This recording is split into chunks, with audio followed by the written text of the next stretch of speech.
Okay, so if you spent any time online lately, you've probably seen it. This kind of confusing swirl of memes, inside jokes, and political stuff that feels almost impossible to track. To really get what's happening on the far right today, we need a totally new way of looking at it.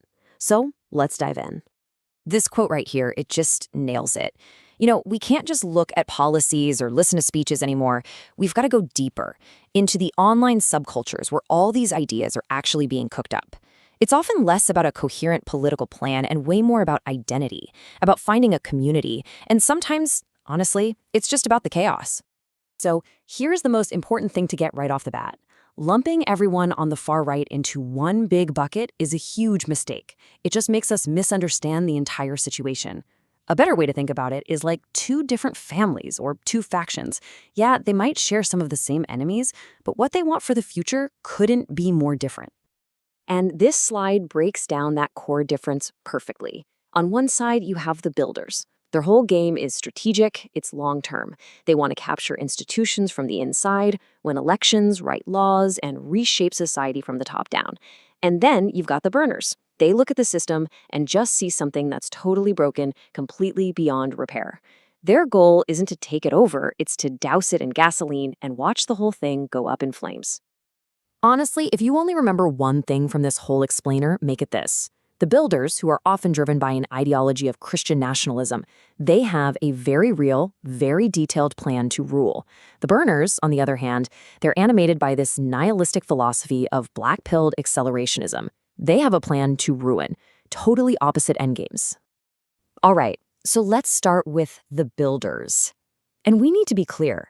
This is not some small fringe movement. This is a highly organized, extremely well-funded political machine, and they have a crystal clear vision of what they want the future to look like. At the very core of the builder movement is this idea of Christian nationalism. Basically, it's the belief that the nation should be officially Christian, that its laws, its culture, everything should enforce one specific moral code. It's all about people returning to what they call their rightful social roles. The entire strategy is geared towards using state power to control institutions. And make no mistake, this idea has a lot of support. Recent data from the Public Religion Research Institute, or PRI, shows that 3 out of every 10 Americans, that's a full 30% of the population, are either on board as direct adherents or are at least sympathetic to these ideas. Now, where it gets really telling is when you break that support down by political party. A solid majority of Republicans, 53%, align with these views. Compare that to just 22% of independents and only 16% of Democrats. That shows a massive partisan split on this ideology. So how does this movement actually work? Well, it's very structured, a very top-down flow of power and influence. It all starts with super wealthy, often secretive donors and their foundations.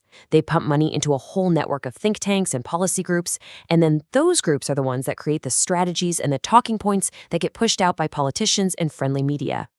And this isn't just theory, okay? We're talking about very concrete plans, like Project 2025. This thing is a massive 900-page plus blueprint for how to take over the federal government from top to bottom. It's funded by major donor families, and it's being put together by powerful think tanks like the Heritage Foundation. This is the Builder's Master Plan, laid out in black and white for everyone to see. Okay, let's jump all the way over to the other side of the map now. If the builders are all about order, structure, and control, the burners are about chaos, decay, and total collapse. We're entering a very, very different world here. The guiding philosophy here is called Blackpilled accelerationism. So let's break that down. The black pill is a term that comes from incel forums, and it basically means complete and utter fatalism. It's the belief that the system is totally rigged, society's in a death spiral, and there's no pulling out of it. Accelerationism is the idea that follows. If collapse is coming no matter what, well, the only thing to do is to hit the gas and speed it up, usually through chaos and even violence. It's like an obsession with entropy. So who gets drawn into this kind of thinking? Well, the data we have actually challenges a lot of stereotypes.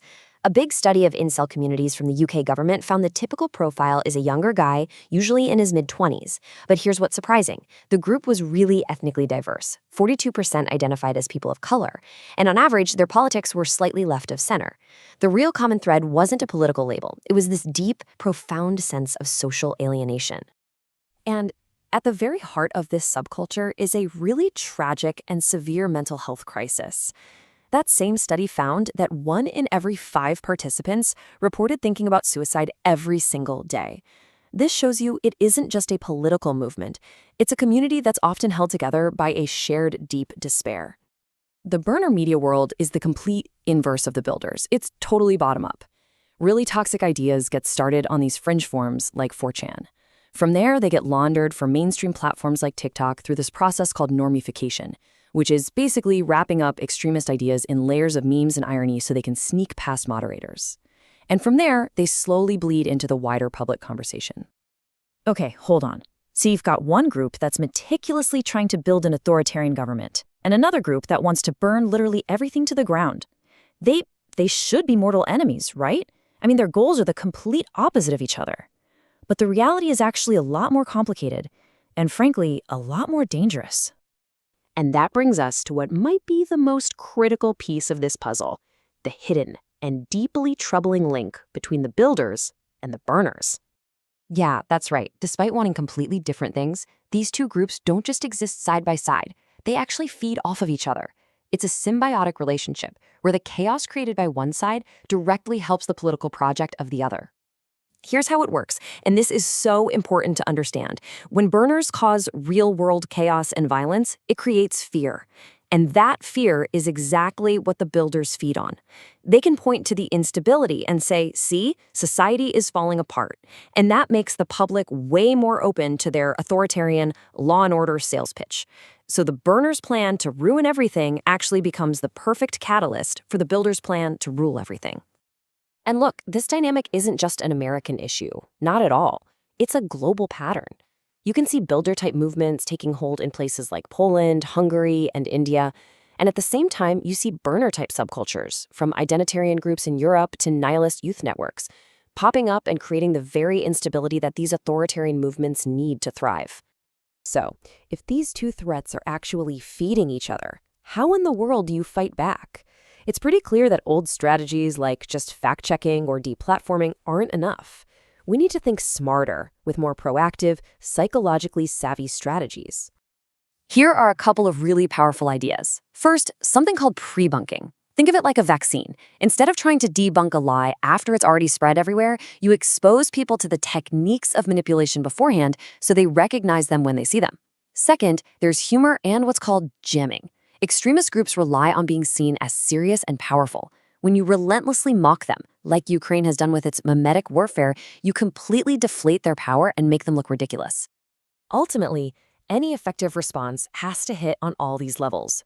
You need psychological inoculation through pre-bunking to build up our mental defenses. You need mimetic warfare using humor to disrupt their messages. And maybe most importantly, you need real community building to address the root causes, the loneliness, the alienation, the despair that make people vulnerable to these ideologies to begin with. And all of this really leaves us with one final big question. Both the builders and the burners thrive in a world of spectacle. They both feed on the feeling that things are decaying, one group so they can seize control and the other so they can celebrate the fire. And that presents a profound challenge for the rest of us. It's not enough just to fight against their visions. We have to get better at building a reality, a community, and a sense of shared meaning that's actually worth preserving.